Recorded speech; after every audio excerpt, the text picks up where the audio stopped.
Kehidupan 100 tahun yang lalu versus kehidupan sekarang. Banyak hal telah berubah selama 100 tahun terakhir. Karena masyarakat dan cara kita bertindak, berpikir, dan merasakan secara umum. Beberapa perbedaan utama, antara cara kita hidup sekarang dan gaya hidup satu abad yang lalu. Termasuk cara kita berhubungan dengan satu sama lain. Pendidikan yang kita dapatkan, cara kita menjaga diri kita sendiri, dan cara kita menggunakan teknologi. Bahkan cinta dan uang memiliki arti yang sangat berbeda, hari ini dan saat itu. Jadi bagaimana perbedaan hidup saat itu, dibandingkan dengan hari ini? Nomor 1, cinta dan hubungan. Cinta 100 tahun yang lalu sangat konservatif, dan jarang dibicarakan secara terbuka. Pernikahan dan hubungan romantis juga ditangani dengan formalitas tertentu. Berada dalam suatu hubungan yang dulunya dilihat sebagai awal dari pernikahan. Dan pernikahan itu sendiri memiliki kesucian tertentu yang dilindungi oleh masyarakat pada umumnya. Saat ini, karena perubahan budaya dan internet, kami menangani cinta dan hubungan dengan lebih santai. Pria dan wanita menghabiskan waktu bersama tanpa menikah atau bahkan berada dalam hubungan kencan. Dan itu tidak terlihat aneh atau hidup yang tidak pantas. Hidup dengan seseorang untuk memutuskan, apakah mereka memiliki potensi pernikahan, atau tidak juga menjadi hal sangat umum. Dan sejauh mengeksplorasi seksualitas kita memiliki banyak pilihan dari pornografi online, hingga hubungan kasual, mainan seks, dan bahkan boneka seks yang terlihat nyata. Nomor 2, kesehatan dan perawatan pribadi. Di tahun-tahun sebelumnya, orang-orang memiliki peluang kematian yang cukup besar untuk meninggal pada usia 50 tahun. Menurut sejarawan medis dan profesional perawatan kesehatan, pengalaman rumah sakit termasuk rawat inap yang lama, titik buta yang parah dalam pencegahan dan kurangnya rasa hormat pasien. Ini mungkin sulit dipercaya, tetapi marijuana, heroin dan morfin semuanya tersedia bebas tanpa resep di toko obat lokal. Orang-orang juga tidak terlalu mempermasalahkan kebersihan pribadi. Hanya sedikit rumah yang memiliki kamar mandi, dan kebanyakan orang-orang hanya mencuci rambut sebulan sekali, menggunakan boraks atau kuning telur sebagai sampo mereka. Hari ini, kita lebih tinggi, tetapi kita juga lebih gemuk dari sebelumnya. Kita juga hidup lebih lama dari sebelumnya. Keuntungan ini belum universal, tetapi harapan hidup rata-rata di negara-negara kurang berkembang di dunia masih sekitar 61 tahun. Berkat kemajuan teknologi, lama tinggal di rumah sakit untuk pemulihan dari prosedur telah menurun secara substansial. Munculnya praktisi perawat juga telah mengangkat banyak beban dari tanggung jawab dokter. Seperti resep obat, mendiagnosa penyakit, dan mulai dari pengobatan. Di masa sekarang, kita benar-benar terobsesi dengan kebersihan dan perawatan pribadi. Kita mandi setiap hari, menyikat gigi 2 kali sehari, menghilangkan rambut yang tidak diinginkan, dan tidak berani meninggalkan rumah tanpa deodoran. Orang-orang akhir-akhir ini membuat bau secara harfiah, jika mereka mencium bau badan. Di dalam masyarakat saat ini tidak ada yang ingin berada di dekat seseorang yang sudah lama tidak mandi. Nomor 3, pendidikan. Seabad yang lalu anak-anak beruntung bisa pergi ke sekolah, dan mereka menyukainya. Pakaian sekolah, guru, ruang belajar dan pekerjaan rumah jauh lebih ketat dan lebih keras. Namun hanya sedikit siswa sekolah menengah benar-benar lulus. Sebagian besar siswa akhirnya meninggalkan sekolah antara usia 12 dan 14, dan mulai bekerja untuk membantu menghidupi keluarga mereka. Saat ini lulus sekolah menengah merupakan harapan, bukan hak istimewa. Dan masyarakat cenderung lebih memandang pendidikan tinggi sebagai komoditas untuk dibeli dan dicantumkan dalam resume. Siswa belajar dari guru mereka, satu sama lain, internet, buku, film, dan dari orang-orang di negara lain. Mereka mengajukan pertanyaan, bertanya-tanya, menjelajahi, eksperimen, dan menyelidiki ide-ide baru. Mereka membuat koneksi global online dan belajar tentang tempat-tempat yang jauh langsung dari orang-orang yang tinggal di dalamnya. Nomor 4, uang. 100 tahun yang lalu uang itu penting, tetapi itu bukan landasan kehidupan di setiap orang.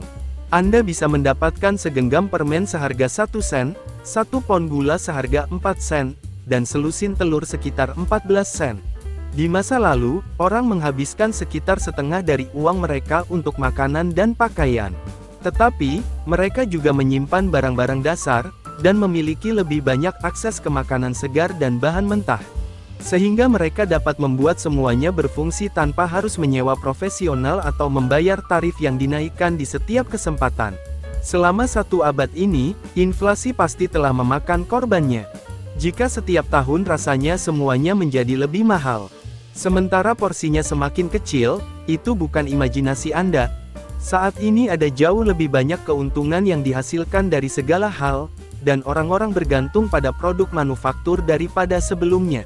Saat ini, sebagian besar dari kita akhirnya menghabiskan lebih dari setengah pendapatan kita untuk perumahan dan transportasi saja. Nomor 5 Hak wanita. Di awal tahun 1900-an, berkarir sebagai seorang wanita hampir tidak pernah terdengar. Wanita diharapkan untuk tinggal di rumah, merawat anak-anak dan membiarkan suami mereka membawa pulang gaji.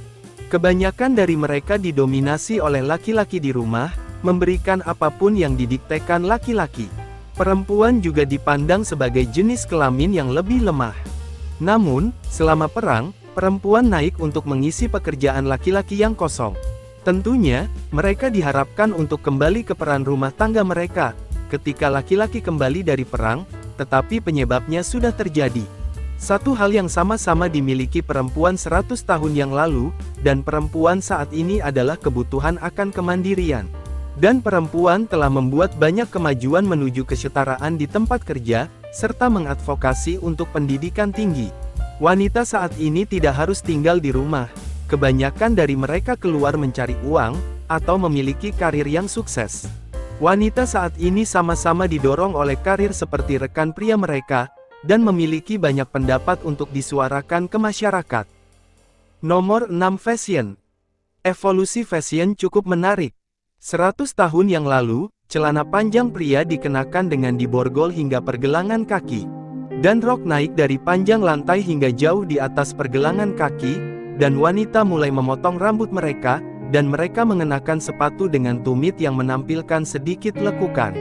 Sementara pakaian, alas kaki, dan gaya rambut telah berubah sedikit selama seabad ini, gaya tertentu tetap ada. Seperti sepatu klasik yang masuk pasar pada tahun 1917 dan pada dasarnya tetap tidak berubah. Ini masih menjadi pilihan yang sangat populer bagi untuk banyak remaja dan dewasa muda. Selain memakai sepatu, kita memiliki lebih banyak pilihan dan kebebasan dalam cara kita berpakaian hari ini daripada orang-orang di masa lalu. Kami dapat menciptakan gaya unik kita sendiri dengan sepatu, pakaian, dan gaya rambut yang dipilih untuk dipakai. Apakah kita lebih suka tampilan klasik, pakaian bisnis, pakaian sporty atau kasual, gaya alternatif, atau terlihat hipster tanpa rasa takut? Kemungkinannya hampir tak ada habisnya. Nomor 7 Hiburan. Di awal tahun 1900 orang menyukai musik dan tarian, sama seperti yang kita lakukan hari ini. Setiap rumah tangga yang bisa membeli piano, memilikinya, dan putri-putri di rumah akan belajar bermain dan bernyanyi. Sehingga mereka bisa menghibur keluarga dan teman-teman. Teater itu populer seperti sirkus dan musik, berbagai pertunjukan akan tampil. Termasuk penyanyi, komedian, penari, akrobat, dan lebih banyak lagi. Balet dan opera juga dikagumi, tetapi akan lebih mahal, dan mungkin lebih menarik bagi orang kelas atas. Baik pria maupun wanita menikmati mengendarai sepeda dan mobil. Juga mendapatkan popularitas di antara mereka yang mampu membelinya. Bermain game seperti tenis dan golf adalah cara umum menghabiskan waktu. Dan tentu saja, sepak bola dan bisbol sangat populer di kalangan pria seperti sekarang. Hari ini kita bisa bermain video game berteknologi tinggi, menikmati realitas virtual, dan obrolan video. Kita bisa terjun payung, para layang, dan bungee jumping. Kita pergi ke bar, klub malam, festival musik, dan kasino, dan kita bisa bepergian keliling dunia. Kita memiliki banyak kontak di media sosial, dan kita sangat suka bertemu orang secara online. Kita memiliki hiburan dan informasi yang tersedia di ujung jari kita. Kita membaca buku dan majalah di tablet kita. Kita menonton film dan acara favorit kita di internet, dan mendapatkan hiburan satu sama lain di platform seperti YouTube. Kita juga dapat berbelanja online sepanjang waktu. Nomor 8. Teknologi dan penemuan. 100 tahun yang lalu untuk pertama kalinya, suara manusia berhasil ditransmisikan melalui radio dari pesawat yang sedang terbang ke operator di darat. Sistem dua warna pertama merah dan hijau, Technicolor didirikan untuk mengembangkan dan mengkomersialkan gambar bergerak berwarna. Dan penemuan teknologi utama pada tahun 1917 adalah sakelar lampu. Sejak saat itu, kami tidak hanya menempatkan sekitar 2.300 satelit di luar angkasa, tetapi kami juga mendarat di bulan dan menempatkan robot di Mars. Kami menerbangkan drone dan kami membuat kemajuan dalam kecerdasan buatan, robotika, sensor, jaringan, sintetik biologi, ilmu material, pengeditan genom, eksplorasi ruang angkasa, dan lebih banyak lagi setiap hari. Kami juga dapat menikmati internet, menggunakan smartphone dan tablet. Dan kami dapat dengan mudah berkomunikasi dengan mengirim email dan teks, di mana saja dan kapan saja. Nomor 9. Pertanian. Pertanian, peternakan, dulunya kecil dan seringkali terpencil dan terisolasi. Keluarga petani merawat tanah dan hidup dari pertanian mereka. Tanamannya beragam dan budaya monokultur tidak ditemukan di manapun. Peternakan memelihara babi, domba, sapi dan ayam, karena mengetahui bahwa hewan-hewan ini sangat penting untuk keberhasilan panen mereka. Munculnya tenaga kerja mesin, baru saja dimulai, berdampak pada pertanian lokal.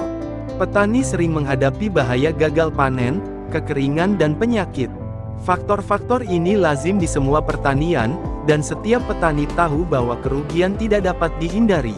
Sebagai hasil dari ilmu tanaman dan inovasi lainnya, pertanian telah berkembang pesat selama 100 tahun terakhir. Namun, pertanian menjadi lebih seperti pabrik, yang dikontrol ketat operasinya untuk menghasilkan produk yang handal, sejauh mungkin kebal dari keanehan alam. Karena pemahaman DNA yang lebih baik, tumbuhan dan hewan yang dibesarkan di sebuah peternakan juga dikontrol dengan ketat. Manipulasi genetik yang tepat, yang dikenal sebagai teknologi pengeditan genom, memungkinkan untuk mengubah genom tanaman atau hewan. Peningkatan teknologi ini menjanjikan untuk meningkatkan keuntungan petani, dengan memotong biaya dan meningkatkan hasil panen, dan pada akhirnya menguntungkan konsumen dalam bentuk harga yang lebih rendah. Namun, kekhawatiran juga telah disuarakan tentang penggunaan pengeditan genom di bidang pertanian. Satu kekhawatiran adalah bahwa teknologi ini dapat menempatkan peningkatan di tangan perusahaan agribisnis raksasa, yang terutama mementingkan memaksimalkan keuntungan jangka pendek, dan bukan jangka panjang. Efek jangka panjang pada kesehatan manusia, kesejahteraan hewan atau lingkungan. Antara sekarang, populasi planet ini kemungkinan akan meningkat dari 7,5 menjadi 9,7 miliar. Orang-orang itu perlu makan. Namun mereka mungkin ingin makan lebih baik daripada yang kita lakukan sekarang. Bagaimana menurut Anda? Apakah orang lebih bahagia dengan kehidupan hari ini dibandingkan 100 tahun yang lalu? Dan bagaimana manusia 100 tahun dari sekarang akan hidup? Bagikan pemikiran Anda di komentar bawah. Jika menurut kamu video ini bermanfaat, berikan like dan bagikan ke teman-teman kamu, agar kami bisa terus membuatnya. Untuk lebih banyak video seperti ini, tekan tombol berlangganan dan ingat untuk mengklik lonceng notifikasi. Pastikan untuk melihat video kami yang lain juga. Terima kasih sudah menonton.